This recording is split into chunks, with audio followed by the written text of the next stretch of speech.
Assalamualaikum warahmatullahi wabarakatuh. Om Swastiastu, Namo Buddhaya, salam kebajikan.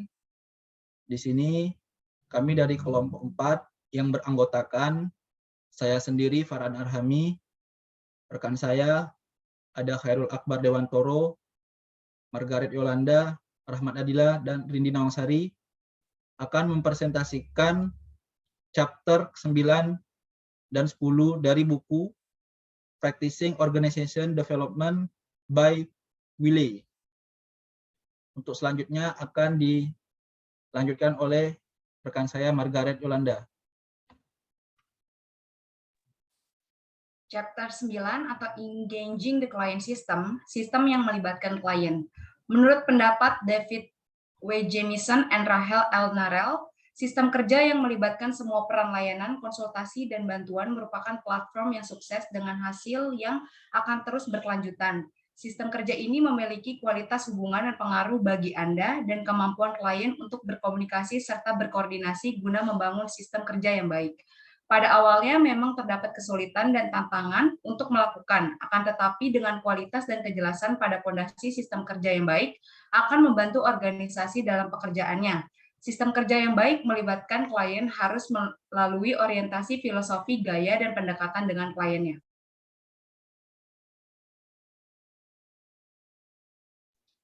Terciptanya hubungan yang baik harus dilakukan oleh setiap klien dengan cara pendekatan-pendekatan dengan atasan, berperilaku sopan santun, membangun kredibilitas sehingga dapat memvalidasi masalah dan kebutuhan di dalam organisasi. Sebagaimana contoh aktualisasi yang berada di pemasyarakatan adalah melakukan deteksi dini, keamanan, dan ketertiban di lingkungan lapas atau rutan. Untuk mendapatkan sebuah informasi, petugas harus dapat melibatkan napi atau tamping. Agar informasi dapat diperoleh, petugas harus melakukan hubungan dan komunikasi yang baik, sehingga napi atau tamping yang sudah dipercaya, petugas dapat memberikan informasi potensi gangguan kamtip yang berada di dalam blok. The essence of the front end. Inti dari fase ini adalah bagaimana suatu organisasi dapat memasuki dunia klien.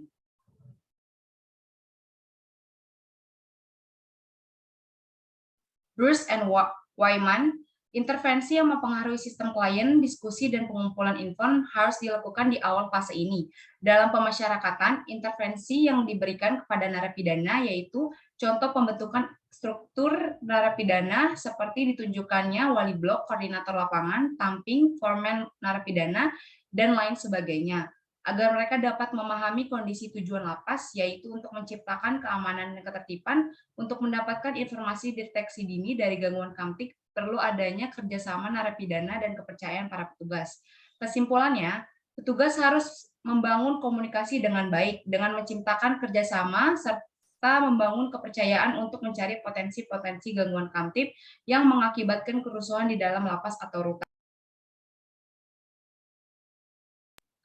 Identifying the client and sponsor, French and Bell. Tidak mungkin segera mengetahui siapa semua pemain dalam organisasi klien yang akan terlibat, tetapi mereka yang diketahui dan kemungkinan merupakan pemain kunci harus menjadi fokus awal perhatian.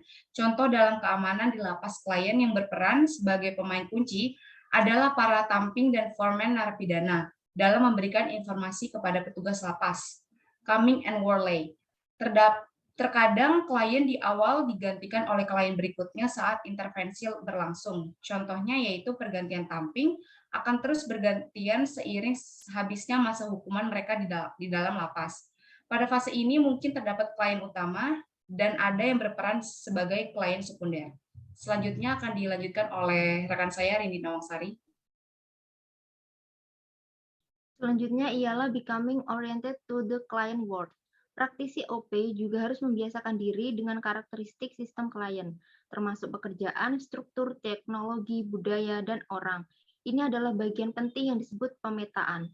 Misalnya di lapas ada narapidana baru, maka mereka akan di-roll untuk dimintai keterangan tentang dirinya, kasusnya, serta kelebihan yang dimilikinya.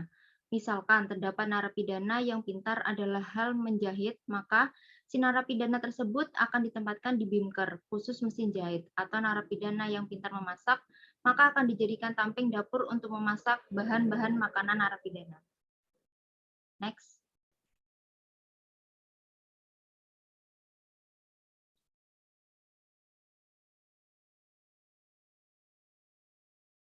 Next, establishing the consultant's competence and credibility.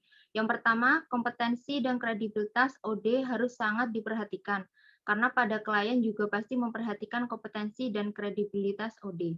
Kedua, kesuksesan OD bergantung pada pengaruh kekuatan sosial yang salah satunya dibangun oleh para klien. Yang ketiga, pengetahuan keterampilan, pengalaman, nilai, dan gaya kerja harus sesuai dengan intervensi perubahan dan kebutuhan klien. Yang keempat, kredibilitas dikaitkan dengan lebih dari sekedar pengetahuan dan kompetensi yang benar, kejujuran, dan kepercayaan berkontribusi. Yang kelima, pada intinya OD harus dapat menunjukkan keahlian, membangun kredibilitas, dan berbagi pengalaman untuk mendapatkan kepercayaan diri dan kenyamanan, menciptakan ketergantungan, dan menetapkan ekspektasi untuk memecahkan masalah klien. Yang kedua, mengembangkan hubungan yang terbuka, percaya, dan selaras. Mengembangkan hubungan kerja yang efektif sangat penting untuk mendapatkan kepercayaan klien, membangun dukungan dari perantara kekuasaan, dan memastikan pengaruh serta memberikan pemahaman informasi tentang budaya dan data berkelanjutan tentang kemajuan pekerjaan. Hubungan kerja ini menggambarkan sifat berhubungan sebagai bermitra. Kemitraan harus dibangun di atas dasar saling keterbukaan, percaya diri, dan kepercayaan. Keterbukaan penting karena semua informasi harus dibagikan, termasuk informasi penting tentang masalah organisasi dan pribadi. Ketakutan dan pendapat semua orang. Kepercayaan sangat penting dalam membangun kemitraan yang baik. Next.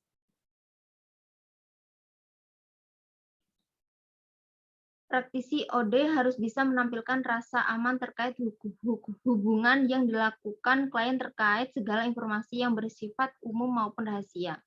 Hambatan utama dalam membangun kemitraan terhadap keterbukaan dan kepercayaan dapat berasal dari pengalaman negatif klien di masa lalu dengan konsultan lain, budaya organisasi, atau kerentanan. Keterbukaan dan kepercayaan juga muncul dari landasan keselarasan, kejujuran, dan keaslian. Untuk membangun fondasi seperti itu, semua harus memelihara dialog berkelanjutan tentang apa yang bermakna penting, menarik, atau menakutkan, menangani masalah yang muncul. Lanjutannya, nilai juga merupakan bagian penting untuk mencapai keselarasan.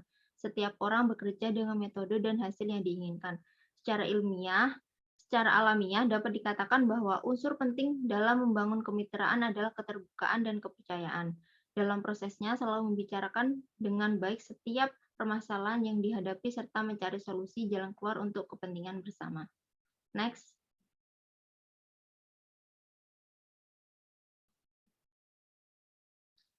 Menyelesaikan pemindaian diagnostik pendahuluan. Dalam pemindaian diagnostik pendahuluan, praktisi PO dan klien mencari tahu Hope dan Forman 1970 yang melibatkan pengembangan pemahaman umum tentang yang pertama, kondisi saat ini, menyajikan masalah dan kebutuhan budaya visi. Yang kedua, sumber potensi, perlawanan, dan dukungan. Yang ketiga, kekuasaan dan sistem politik yang nyata. Dan yang keempat, persepsi, kesiapan, komitmen, dan kapabilitas organisasi. Keadaan saat ini, praktisi pengembangan organisasi pada tahap awal dengan klien berusaha belajar mengenal klien dan membuat kontrak kerja secara efektif di awal. Berusaha memahami masalah, kemungkinan, dan hubungan di antara mereka. Berusaha mencapai kejelasan dan meningkatkan kepercayaan tentang apa yang harus dikerjakan dan bagaimana, sambil melayani sebagai cermin organisasi sehingga mempertajam pemahaman klien. Dukungan perlawanan kekuasaan dan politik. Praktisi pengembangan organisasi melakukan pemindaian atau analisis yang mengidentifikasi dengan mencatat siapa yang tampaknya mendukung atau menolak, siapa yang memiliki pengaruh signifikan, bagaimana keputusan dibuat, dan siapa yang memiliki keahlian. Hal ini dilakukan sangat penting untuk mempelajari motif, perspektif, dan nilai dari mereka yang berkuasa dalam organisasi untuk memahami dinamika politik yang melekat dalam budayanya. Next.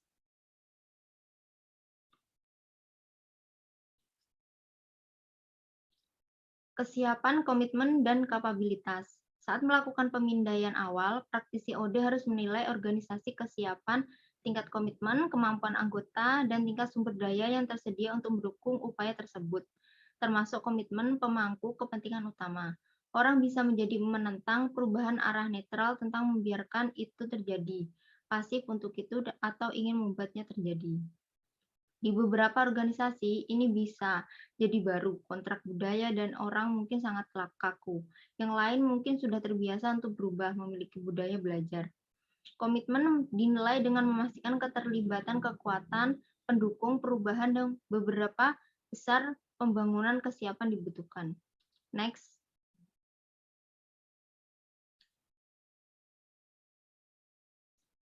Kontrak kerja, hubungan kerja, dan pertukaran.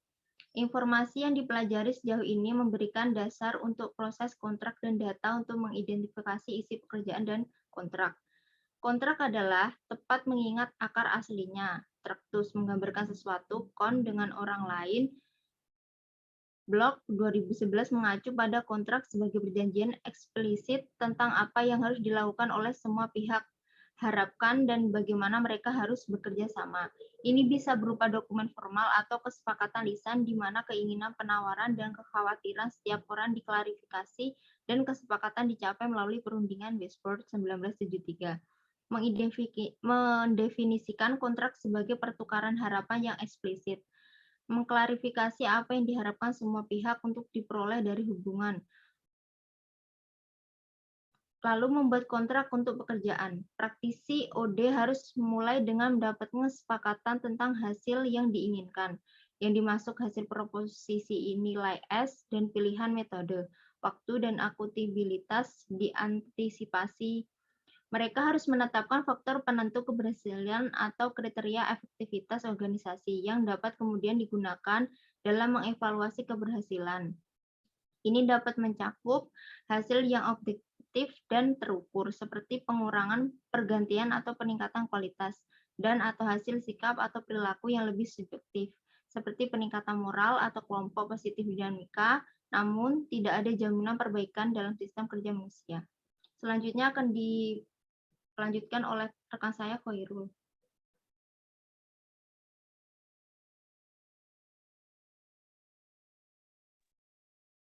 Kontrak hubungan kerja. Kontrak di sini melibatkan penentuan tingkat partisipasi, kontribusi, dan pembaruan serta keyakinan pada kemampuan praktisi pengembangan organisasi untuk mencapai tujuan mereka. Jika orang lain akan terlibat nanti, mungkin berguna untuk memberikan pengarahan kepada mereka tentang proyek, menentukan mekanisme komunikasi, memperkirakan waktu dan tingkat dampak, dan mendiskusikan jika sesuai persiapan untuk partisipasi. Gaya kerja juga harus dipertimbangkan karena beberapa orang memerlukan desain dan diskusi yang sangat rinci. Yang lain bekerja dengan baik dengan garis besar umum. Beberapa mengharuskan semua berbasis data, yang lain bekerja dengan baik dari intuisi, konsep, nilai, atau visi. Masalah lain termasuk seberapa cepat orang belajar dan bekerja, preferensi untuk bekerja sendiri atau kolaboratif, dan toleransi untuk ambiguitas, fleksibilitas, dan pengambilan resiko. Praktisi PO juga harus mendiskusikan opsi penghentian selama kontrak, termasuk pemutusan hubungan kerja yang direncanakan, dan transfer keahlian, keadaan yang menyebabkan pelanggaran kontrak, siapa yang dapat memberhentikan, dan hukuman untuk pemutusan hubungan kerja dini. Bisa dikatakan secara sederhana ini berkaitan dengan sistem reward dan punishment dalam melakukan pekerjaan. Pengembangan organisasi kebutuhan praktisi. Hal ini berbicara tentang bantuan untuk melihat upaya perubahan sampai pada kesimpulan yang berhasil, termasuk bantuan administratif dan layanan dukungan lainnya. Dalam pelaksanaannya, seperti berada di lokasi mungkin memerlukan ruang kantor, bantuan administrasi atau perjalanan, dan pengaturan penginapan. Hal ini penting agar tidak terjadi kesalahpahaman atau mengarah pada situasi di mana tugas-tugas dukungan tidak dilaksanakan dan aspek keterlibatan ditangani dengan buruk. Selanjutnya, pengembangan organisasi pertukaran praktisi sampai klien. Sepanjang kontrak, praktisi OD harus memperhatikan masalah etika untuk menetapkan batasan yang tepat, hubungan, dan metode kerja. White dan Wooten tahun 1983 diringkas Dilema Etika dalam PO misrepresentasi dan kolusi, penyalahgunaan data, manipulasi dan paksaan, konflik nilai dan tujuan, dan ketidakmampuan teknis. Halaman tahun 1998 menambahkan klien ketergantungan adalah umum dalam PO untuk memastikan bahwa partisipasi bersifat sukarela, perlindungan dari bahaya, kerahasiaan informasi, data individu dimiliki oleh individu, dan organisasi memiliki data yang tidak rahasia dan tidak anonim. Praktisi OD harus tidak salah menggambarkan kemampuan mereka, meminta klien untuk terlalu bergantung pada mereka atau berkolusi dengannya, bagian dari suatu organisasi terhadap bagian yang lain. Gillerman dan Agent tahun 2010 menyarankan etika dilema dalam PO tercipta melalui konflik antara hak, kewajiban, dan minat. Mengingat hal ini akan membantu meningkatkan kualitas kontrak dan praktis kerja. Selanjutnya, memperkenalkan keterlibatan ke organisasi. Memperkenalkan keterlibatan atau OD dan praktisi OD bisa jadi sulit. Praktisi OD harus mengetahui budaya dan sistem untuk menyajikan intervensi dengan benar. Jika orang tidak diberitahu sebelum praktisi OD tiba, mereka mungkin menolak. Siapa dan bagaimana? Dari pendahuluan mempengaruhi kredibilitas, dan orang atau metode komunikasi yang salah dapat memulai interferensi buruk. Keterlibatan anggota kunci dalam membantu orang lain untuk melihat pekerjaan itu penting, lintas organisasi, dan tidak dimiliki oleh satu orang. Kelompok atau faksi, praktisi OD, klien, dan sponsor semua dapat memiliki peran. Bagaimana dari pendahuluan harus dibuat secara tertulis untuk memiliki pernyataan yang jelas tanpa interpretasi ganda. Menurut Gender dan Major tahun 1983, memberikan alasan untuk apa yang sedang dimulai dan mengapa. Lebih dari suatu media, seperti notifikasi email diikuti dengan sesi kelompok kecil, dapat bermanfaat. Saat ini, teknologi dapat digunakan untuk memposting informasi di situs web atau internet perusahaan untuk ditinjau dan ditanggapi. Menyelesaikan pemidanaan diagnostik pendahuluan. Dalam pemindaian diagnostik pendahuluan, praktisi PO dan klien mencari tahu. Klopp dan Foreman tahun 1970 yang melibatkan pengembangan pemahaman umum tentang 1. Kondisi saat ini atau menyajikan masalah dan kebutuhan, budaya, visi. 2. Sumber potensial, perlawanan, dan dukungan. 3. Kekuasaan dan sistem politik yang nyata. Dan 4. Persepsi kesiapan, komitmen, dan kapabilitas organisasi. Contoh, petugas pemasyarakat melakukan profiling atau pengidentifikasian ketika melakukan mapenaling terhadap tahanan yang sudah tingkah vonis hukumannya di lapas. Melakukan asesmen mengenai tingkat terjadi risiko di lapas sehingga menentukan penetapan kamar ketika sudah dilakukan asesmen. Keadaan saat ini. Di lembaga pemasyarakatan, praktisi pengembang organisasi pada tahap awal dengan klien berusaha belajar mengenal klien dan membuat kontrak kerja secara efektif di awal. Berusaha memahami masalah, kemungkinan, dan hubungan di antara mereka. Berusaha mencapai kejelasan dan meningkatkan kepercayaan tentang apa yang harus dikerjakan dan bagaimana. Sambil melayani sebagai cermin organisasi sehingga mempertajam pemahaman klien. Contoh, ketika mapenaling dilaksanakan, profiling atau assessment ini penting untuk mengukur tingkat resiko warga binaan pemasyarakatan, menentukan program minat dan bakat, menempatkan kamar hunian WBP, deteksi keamanan dan ketertiban di lapas dapat dilakukan. Pemberian remisi, PB, CB, dan CMB, dan hak-hak lain WBP. Selanjutnya.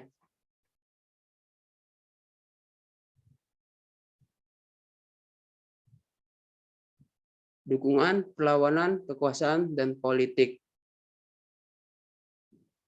Praktisi pengembangan organisasi melakukan pemindaian atau analisa dengan mengidentifikasi dengan mencatat siapa yang tampaknya mendukung atau menolak, siapa yang memiliki pengaruh signifikan, bagaimana keputusan dibuat, dan siapa yang memiliki keahlian.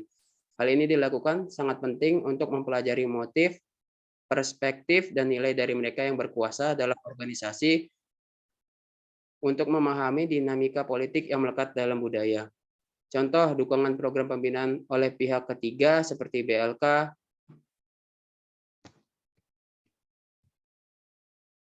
dinas sosial setempat, swasta atau instansi lain, kesempatan oleh puskesmas atau RS daerah setempat, dukungan keamanan dan ketertiban oleh polisi dan TNI. Selanjutnya akan disampaikan oleh rekan saya, Rahmat Adila. Dipersilakan.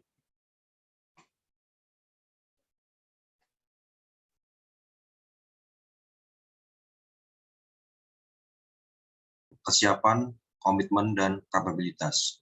Contoh kesiapan terlihat dari visi pemasyarakatan berupa memanusiakan kembali manusia yang dilakukan dengan pendekatan berupa integrasi sosial. Pulihnya hidup, kehidupan, dan penghidupan warga binaan pemasyarakatan. Komitmen terlihat ketika melakukan kegiatan bagi warga binaan pemasyarakatan, pihak yang terlibat mendukung dengan baik pelaksanaan tugas seperti KPLP, Kasih Binadik, dan lain sebagainya. Kapabilitas berupa warga binaan pemasyarakatan, diberikan pelatihan kegiatan kerja untuk mengisi waktu kesehariannya, sehingga memiliki keterampilan untuk bekal hidup masyarakat. Next.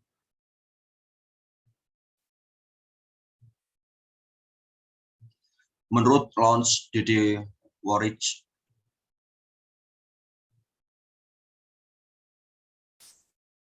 tujuan dari Of the Launch dari Capster 10 mengatakan bahwa ada beberapa tujuan. Yang pertama yaitu memahami kekuatan, peluang untuk perbaikan dan kemungkinan masa depan organisasi. 2. Menilai realitas sebelum memperlakukan apa yang ingin menjadi kenyataan. Ketiga, mengumpulkan informasi yang berguna untuk merancang, mengelola, dan memantau proses perubahan dan upaya peningkatan. Yang keempat, mengemban rencana aksi berdasarkan proses perubahan yang baik. Yang kelima, melibatkan orang dalam proses perubahan. Yang keenam, mengetahui bagaimana menerapkan perubahan dengan sukses sehingga ada kemungkinan besar untuk berhasil. Yang terakhir, mengevaluasi keberhasilan upaya PO dan merencanakan tindakan di masa depan. Next.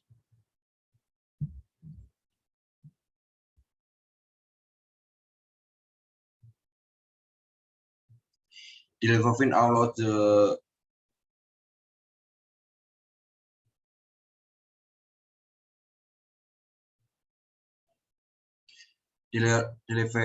developing a large philosophy. Filosofi berpusat pada masalah yang berfokus pada apa yang salah dan bagaimana memperbaiki masalah. Filosofi positif dari appreciative inquiry berfokus pada praktik dan menemukan properti pemberian kehidupan yang ada saat organisasi bekerja optimal. Oleh karena itu, penting bagi para pengembang organisasi untuk memberikan secara cermat filosofi yang cermat karena sangat mempengaruhi bagaimana cara mereka mendekati fase peluncuran pengembangan organisasi. What it takes to build success organization. Understanding organization, mengetahui model yang digunakan untuk mengetahui apa yang harus dicari. The diagnosis organization system model, Cumming and Worley tahun 2014. The Sigbox model, Whisper tahun 1978. The organization dynamic model dari Kotter tahun 1976. Next.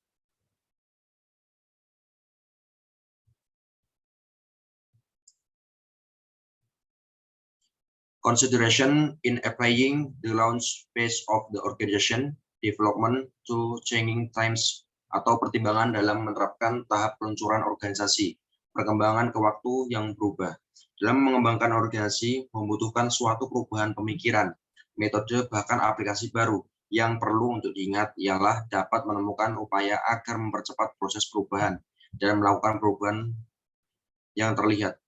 Dapat dimengerti irit waktu serta nilai tambah dapat menerapkan alternatif yang didorong oleh kecanggihan teknologi, potensi pengguna untuk penilaian, perencanaan tindakan, dan implementasi melampaui pengembangan organisasi tradisional.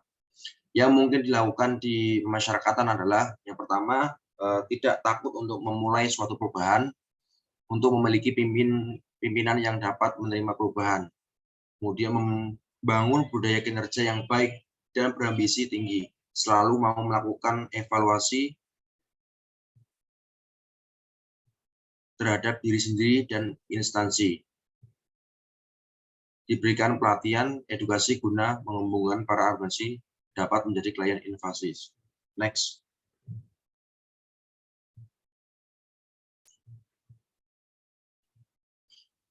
Kemudian adalah penilaian atau assessment. Ini untuk mengevaluasi perubahan-perubahan yang akan dijalani di masa akan datang. Ada 4. Yang pertama adalah perencanaan, pengumpulan data, analisis data, dan umpan balik data. Next.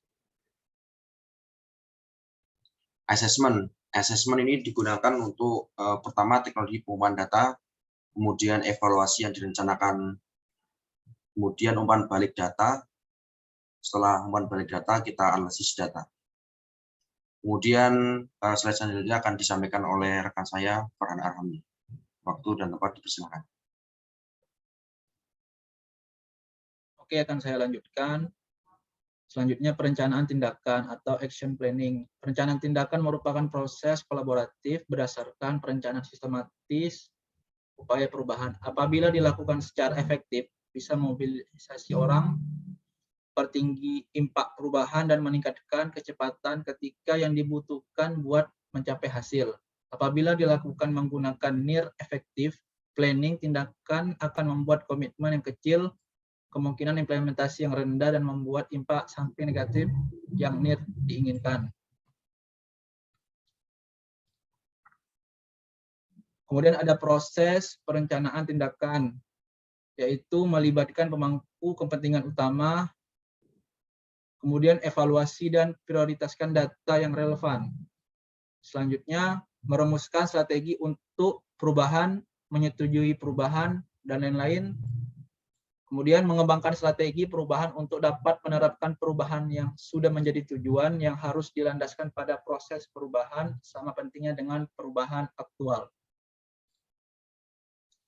Kemudian ada penerapan implementation. Ada 6 langkah yang dapat dilakukan untuk proses. Pertama, menginginkan gambaran besarnya. Kedua, menggunakan rencana dan model perubahan yang kuat untuk mengelola proses perubahan. 3, menyesuaikan intervensi untuk mencapai hasil terbaik. 4, membuat orang tetap terlibat. 5, mengidentifikasi dan mengelola resistensi terhadap perubahan. 6, serta menindaklanjuti dan belajar dari proses tersebut.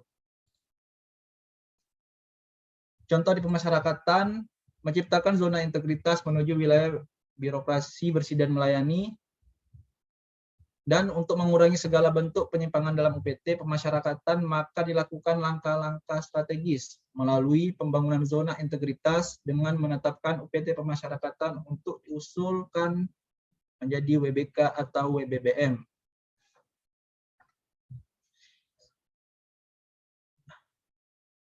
Menerapkan instrumen zona integritas 6 area perubahan, yaitu manajemen perubahan, 2, penataan tata laksana, 3, penataan sistem manajemen SDM, 4, penguatan pengawasan, 5, penguatan akuntabilitas kinerja dan penguatan kualitas, 6, pelayanan publik.